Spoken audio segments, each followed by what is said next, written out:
Welcome to Moments with Dr. Heather Henley, where we talk ministry and mental health. I am Dr. Heather, and I am the master of crisis therapy. I am a prophetic thruster, and I am a deliverance minister. Hey guys, we have a great show on today. We have prophetess Toyinda Smith with Toyinda Lachey Ministries. Hey prophetess, how are you? Hi, Dr. Henley. I am fine, and thank you again for allowing me to meet with you today to talk. Yes, so I am so excited. So last week, oh my God, it was so amazing. We were talking about Toyinda Lachey Ministries, and you were talking about the three components that you stand on within your ministry. You talked about prophetic teaching, and we were talking about prophetic evangelism. Yes. Let's continue with that. Okay, so what are you doing just to bring the impact? I know you said that you were working on a curriculum. What is that shell looking like? Absolutely. So a part of my ministry is what's called Prophetic Evangelism Academy. Ooh. And that entity is a nonprofit organization. So I'm Okay. still working on it, getting the download from the Lord. But a lot of it is I want to be able to help smaller ministries to evangelize effectively. Wow. And what that means is it's a curriculum, it's a training program, and then it's activation. So we go out to places that people wouldn't normally go. Come on now. I mean, I'm talking about drug-infested environments, prostitution, Wow. things of that nature, where the kids are hanging out on the corners, those types of things. Wow. And in that, it's going to be prayer, of course, prophetic ministry in that, but just understanding the background of it. You have to meet people where they are, and so you have to study the person. Absolutely. And that's going to be a huge component of it. What's the personality of this type of person? What could have been their background? And so we don't go in and put the skirt on the person with the short skirt. Let's build a relationship first. So it's going to be heavy on relationship building, because when we build relationships, that's when you can recruit. Relationship first, then recruit. Relationship, then rebuke. Okay, Come on, I love those relationship and then resources. So a lot of times we miss it because we don't take the time out to build relationships. And it takes time to build a ministry and to build effective people in the ministry. So at this time, that's where I am with the entire thing. And so we'll see what God is saying and get it moved forward. I love the fact that you talk about a relationship, because a lot of times in ministry, we don't try to understand the individual. We just rebuke them.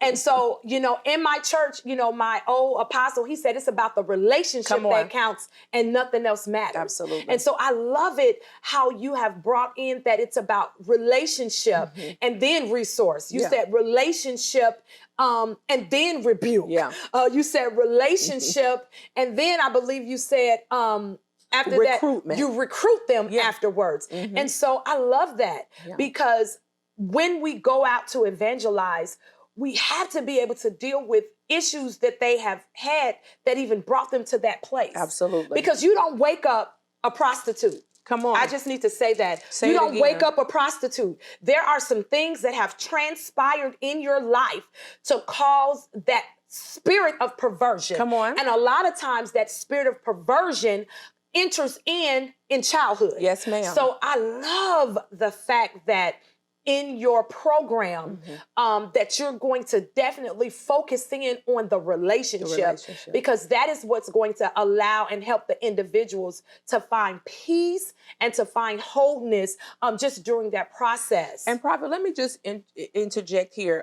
Even when we are building relationships, the person, the minister, has to be able to deal with rejection. Ooh, okay? So when you're rejected, and because rejected people reject, hurt people hurt. Okay. When you're met with rejection, you still got to stand therefore. And you still have to be a minister in that. And so that's going to be another component of the academy. And we're going to bring you in on that. Oh, I love it. And I love the fact that you said that. And the reason why is because so I'm a deliverance minister, Absolutely. right? And so I flow in deliverance. I've been doing this for 20 years, right? That is who I am. So, yes, I'm a clinician. I have all of these licensures, but the reality of it is the spirit and natural are parallel. Come on. So absolutely, I'm a deliverance worker.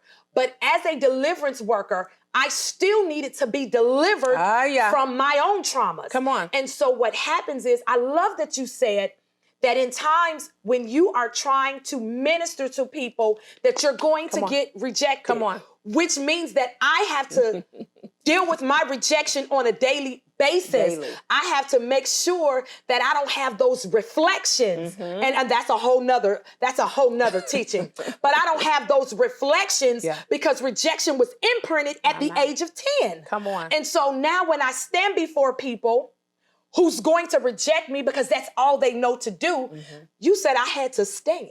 No, come on. I had to be able to stand therefore. I love it. But you mentioned, Dr. Henley, that the rejection came in at the age of 10, and I would say it came in at a birth state, right? Because you were 2 pounds 3 ounces. Absolutely. I was 3 pounds 3 ounces. Come on. So Mama had, listen. Come on. Satan is sneaky, but he ain't working. He's not. Rejected at birth. Come on. And I love that because I was just talking to Prophet Everett, who was on the show previously. And, we was talking about that thing. And, he had me to do an assignment where I had to go in and dissect the prodigal son. Listen. And he was rejected in the womb. I'm just shook. The enemy, he continues to put us in a position where we are always stagnant, where we're always not knowing who we are. And so then what happens is when we're trying to minister, we can't minister because we ministering from a place of rejection. Yeah. So I love that. So what are you going to do in order to even help your leaders? Because now you're talking about being a hub that can pour into leadership, right? So that they will be able to pour into the individuals that are broken. Absolutely. So I recognize that I can't do this by myself, right? Nobody does anything great alone. So I'm going to bring in professionals like you and the others that we walk in circles with to take different portions. So as the curriculum is going, you will have the deliverance portion. Absolutely. You would have just how do you be an emotionally healthy leader? So those portions will break those things up. How do you talk to people? How do you still keep a balance between I am the authority figure, but I'm also an ally to the person. So being able to divide that up and being able to flow in between those two spaces, because sometimes leaders don't want to get close to the sheep, right? Because everything that the sheep got on them, you're going to get on you. Absolutely. Okay? So how do we do both and do them both in excellence? So it'll be different themes, but we'll tap into those things. But I am definitely calling on the professionals. And we call you the big gun at home. I love honey. it. So I'm calling a big gun. I love it. I love it. And so that third piece, the prophetic intercession. Absolutely. So definitely we have been doing that. I have been definitely serving with you and I'm loving it. And we have been tapping in on individuals that are extremely broken. We've been dealing with suicidal threats and just individuals not being able to handle just what's going on, which means they can't even recognize that they're a daughter, or they can't handle even being a wife because cognitively they're not together. How are you making impact with the prophetic intercession? Absolutely. So again, when it started, the Lord had already told me that he wanted me to do that. He said to start there. And I didn't want to do it by myself. So I had to call my big sister, the prophetic thruster. And, when we pray from the Father's heart, he then gives us prophetic insight. So I didn't want to pray out of my spirit, right? I wanted to tap into Lord, what is it that you want to let this individual know? And he has been awesome and amazing, right? Yes. What has shocked me, okay, Wow.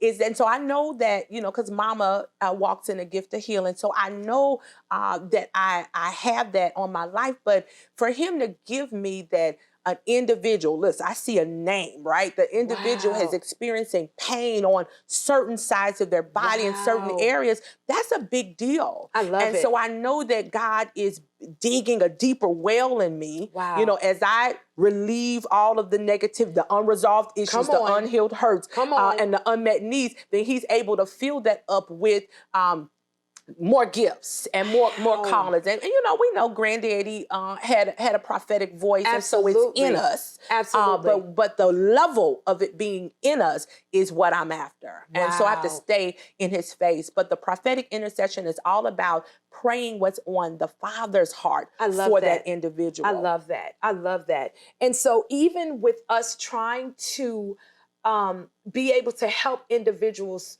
with their unresolved issues, we are definitely hearing from the Father, his heart, what he is having for that individual. Yeah. So I love that. I love that. Yeah. So just moving forward, as we just begin to wrap this conversation up, what would you tell a person who they know that they are called to something, but they can't get past the fact that they was molested? Yeah. They can't get past the unresolved issues.